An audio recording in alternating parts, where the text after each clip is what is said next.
Hello and welcome to my channel. I did a thing. I caved and I got the Sarah Renee Clark Color Cube Volumes 1 and 2 because you can't just get the one, you gotta have all the things. But in reality, I think they are sold separately if you did only want to get the one. And in addition, this actually came as from what I read on the website, it came as a request from a lot of the fans of Sarah Renee's Clark original digital version, the color catalog, which I did buy some years ago at the recommendation of a friend and fellow design team member. And so, yeah, I have the digital version. It's all the same. It's all the same things.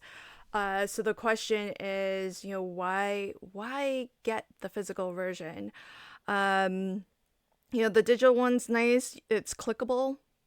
It's got all the same imagery in terms of inspiration photo.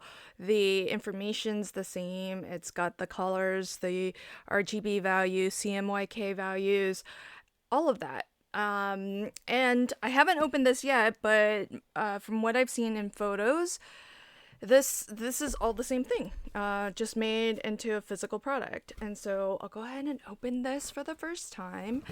And this video is going to be essentially a first look at the color cube. Similar to how I do product reviews for other crafty gadgets. That's what I'll do with this too. So if you're not familiar, and it's hard not to be because there are lots of crafters using this. I see a lot of ads for it. It's very popular as a tool for creators of a lot of different mediums, really, to use in order to pick colors that go well together and have some inspiration to see how those colors can work together.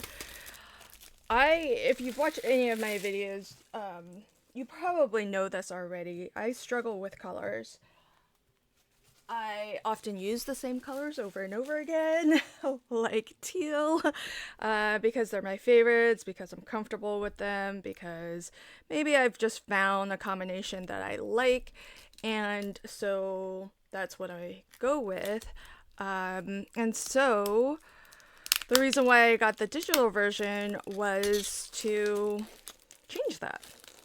But it's been 2 years maybe since I've had that, and I don't actually use it. Sadly, I don't. I sometimes think about using it. It's convenient enough. It's on my phone. I almost always have my phone on me. So it is convenient enough to use. I just don't find myself pulling it out to use. So if that's the case, then is it really serving the purpose that I bought it for? Hopefully this will fix that. If you are interested and you don't have either of them, over the course of, as I review this a little bit more in depth and share whether I think it was worth it, I will endeavor to also use the app or the digital version a little bit more as a way to kind of compare and contrast using the physical version versus using the digital one. And so I'll have a more in-depth review with a more well-informed conclusion or opinion. Right now, this is just my first look. It's my first time opening it. And I like the packaging so far. The unboxing experience has been nice. This is great. I mean, out of the gates, I would have expected that this was cube number 1 just because it has white here. But it would have been nice, I feel, because the boxes look fairly identical. I don't know if it's gonna matter in practice, like actual use of it. It would have been nice to be able to see on the outside which one's 1 and which one's 2. I'll just say that at the outset. um, there's this. I don't. This looks like a clear. Oh, this says 1 and 2. Look at that. Well, check that out. Just as I was saying, it would have been nice if, look at that. There's actually a sticker. Okay, well done. Well done. So if you are inclined as I am to want to know which one is number 1 and which one's number 2, check it out. There's a way to do that. And how great. You know why I think they did this? Oh, this is so smart. I don't know for sure. I'm not affiliated. Oh, this sticker is strong. Okay, guys, the sticker is strong. So, careful in your placement. I think the reason why maybe they did it is because maybe some people don't want it because this looks so nice without it, right? It's nice and colorful. So that's one.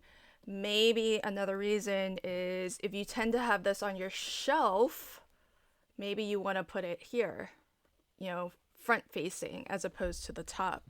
So you've got that option of, where does it make the most sense for you to put a label? And in thinking about that, maybe giving us a second version of these would have been nice, because then, we can label it kind of on all sides if we wanted. Okay, so that is kind of nice. And oh, it's gonna bug me a little bit. I put the number 1 on wrong. I should have. If I had to do it over, I would do it so that it's actually facing. But I think in reality, it's not gonna really matter. Okay, so here's everything. It is pretty tightly in here. Is this bound? Oh, it's not. Okay. So there's some nice padding under here. This is very, very like heavy duty. It's pretty sturdy, nice and strong. These are a little bit, they're right off the factory, like probably cut, right? And so I think they need to be kind of separated a little. Like I don't want to, when you open a fresh deck of cards, it's kind of nice to like fan it a little bit so that they don't stick to each other. So I'm gonna do that. Just give it a nice little fan so that it just doesn't stick. I don't want to bend everything, but I think that's gonna just make it easier to flip through. And they are all numbered, so if it matters to you and you want to make sure to keep everything in the same number, see how this is so much static? They're like really stuck together. So just a quick little this to help get some air. And then now look, they're moving a little bit better. So,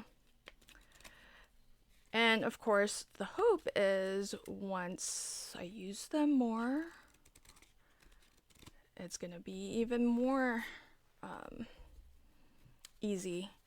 So it is gorgeous. The print on here is beautiful. It's a nice silky kind of matte finish. You have the colors all the way to the edge, which is nice because if you're trying to color match something, so that is nice. Like here there's a white border all the way around those color tiles, but here it goes all the way out to the edge. So if you're trying to color match this against something else, pattern paper or something, let's say this is your pattern paper, and you're trying to see, okay, well, will this color card work with those colors in this pattern paper?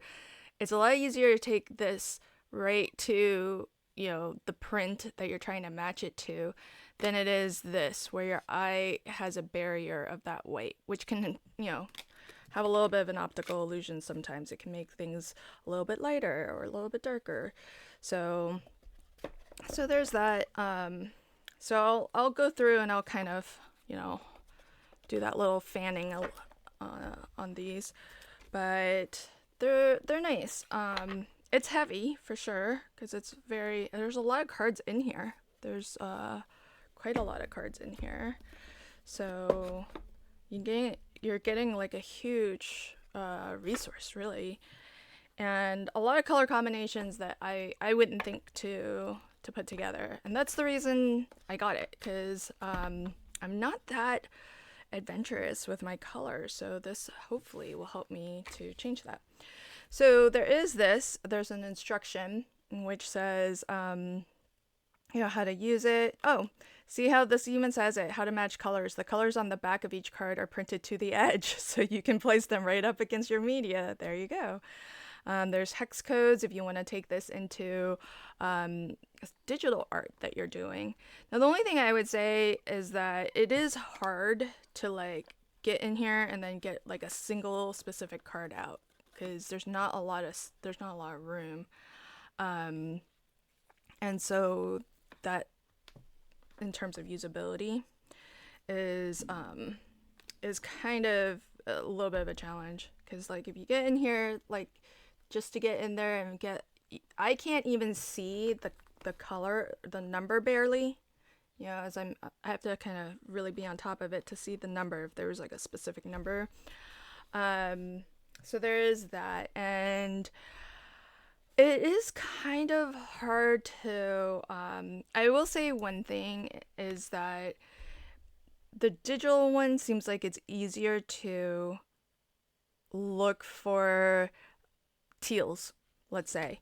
Like if I want to use something with teals, but I want some combinations with teal that maybe I've never used before. So let's say this was volume 2 here, so let's get into volume 2. So I can browse by color, and there's a chart of all the different colors. I can tap on teal, and then now look at all of the teal inspiration. Now I can just flick through and find, am I looking for like a monochromatic teal? Am I looking for, teal with some browns and neutrals, some with purples and pinks? How do I want to use my teals? So that's a lot easier to search than when it's boxed like this. However, if the goal is to just explore different colors, it's a lot easier to just say, okay, because if I have to search for teal, if I have to look up a color, I'm always going to look up a color that I like. Whereas if the goal is to really use different colors and, break outside my comfort zone, this makes it a lot easier to truly pick something out at random, and then use it. So there's that aspect of it, which I think can be a lot of fun. So that is the color cube in a nutshell. This one is volume 1. It's the same. The numbering starts with volume 1 and of course continues. Let's see how many total cards there are. So this one, I think each one has 250.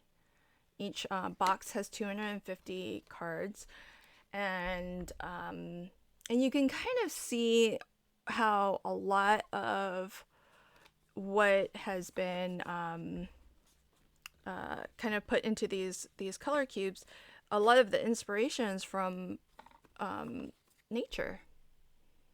And so, a lot of the colors you can kind of find in these photographs, which were the inspiration. Here's one that's based on food. So that, it's kind of nice to have a photo, reference photo, inspiration photo for how those colors can look.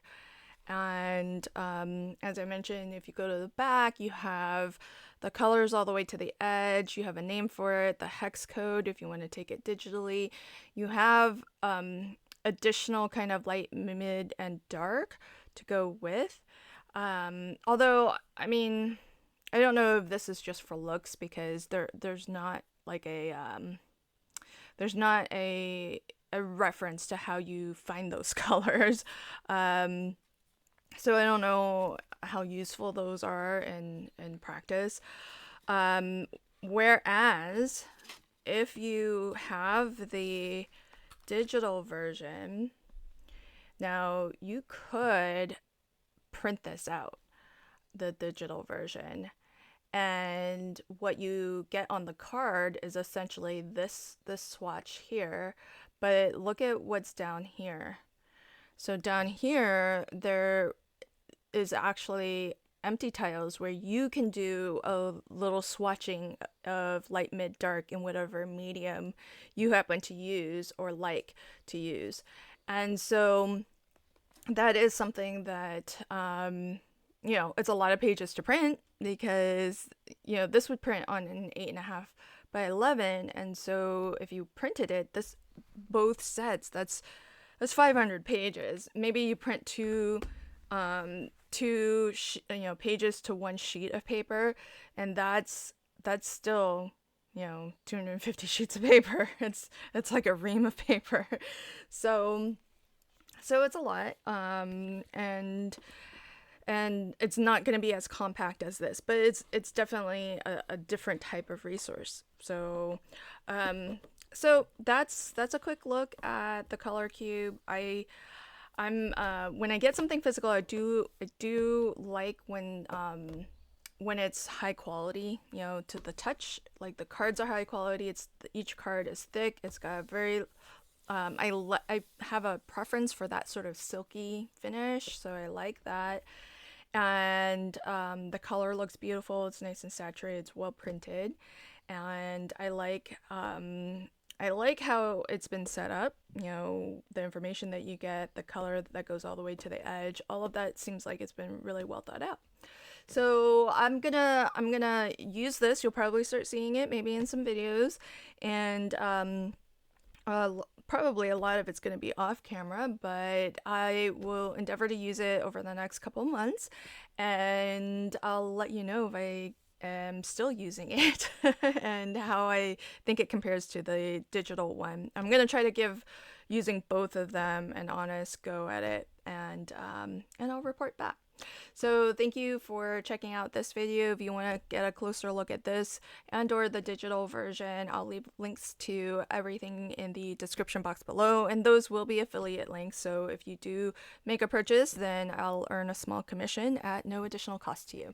Thanks again, and until next time, happy crafting and have a fabulous day. Bye.